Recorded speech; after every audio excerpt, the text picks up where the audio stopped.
रमज़ान मुबारक का ये महीना मुसलमानों के लिए नेकियों का सीजन भी करार दिया जा सकता है। वो इस मुनासबत से कि इस रमज़ान मुबारक के महीने में फ़र्ज़ अदा करना 70 फ़र्ज़ अदा करने के बराबर है और नफल अदा करना फ़र्ज़ के बराबर है। तो ये कितनी बड़ी नेमत है अल्लाह तबारक व तआला की तरफ से।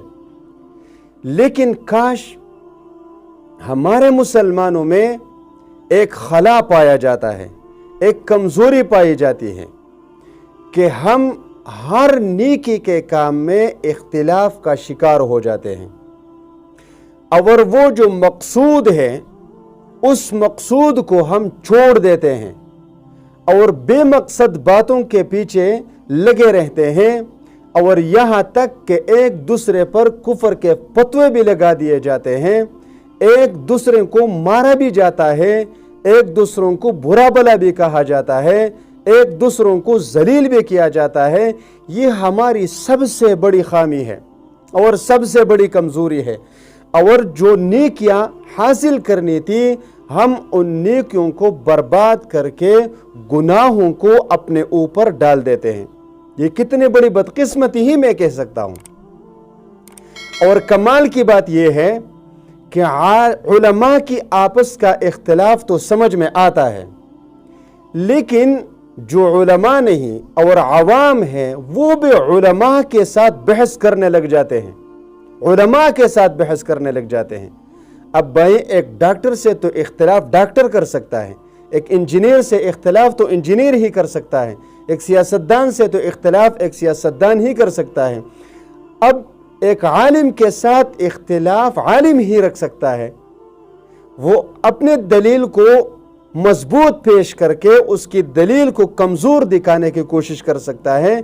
लेकिन मुझे ये समझ में नहीं आ रहा कि हमारे पाकिस्तानियों का ये क्या मसला है कि हम ऐसे बातों में, रिसालों में पढ़े हुए बातों में जिसका हमें इल्म तक नहीं होता और उलमा के साथ उस पर बहस करते हैं।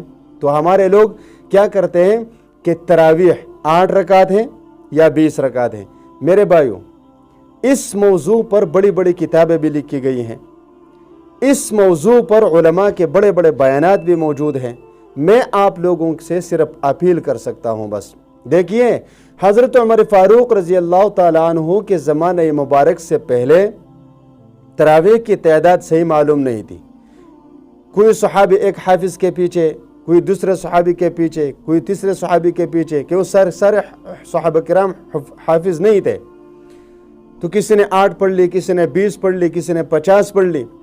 लेकिन हज़रत उमर फारूक रज़ी अल्लाह तआला अन्हु जब एक मरतबा मस्जिद में तशरीफ़ लाए तो लोग इधर उधर खड़े, कोई किसी के पीछे, कोई किसी के पीछे।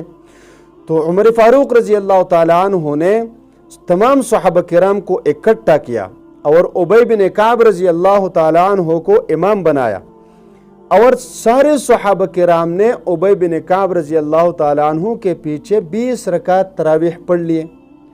और उस वक्त से लेकर आज तक सदियां गुजर गई, 1400 साल से ज़्यादा का अरसा गुजर गया कि हरमैन शरीफैन में हज़रत उमर फारूक रज़ी अल्लाह तआला अन्हु की यही सुन्नत चली आ रही है और सारे के सारे मुसलमानों में ये सुन्नत राइज है कि 20 रकात तरावीह पढ़ते हैं एक ही इमाम के पीछे। अब कुछ लोग ऐसे आ गए कि कोई कहता है 8 रकात पढ़ो, कोई कहता है 12 रकात पढ़ो। मैं ये इनकार नहीं करता कि न पढ़ो या पढ़ो न पढ़ो, कम से कम ये कोई बिदअत नहीं है 20 रकात तरावीह पढ़ना, शरीयत के खिलाफ नहीं है, बल्कि उम्मत के इजमा के ऐन मुवाफिक, सहाबा किराम के सुन्नत के ऐन मुवाफिक, उमर फारूक के ऐन मुवाफिक। तो हमारे लिए हज़रत उमर फारूक रज़ी अल्लाह तआला अन्हु की तरफ से 20 रकात तरावीह सबसे बड़ी दलील है। उलमा का इजमा ये दलील है।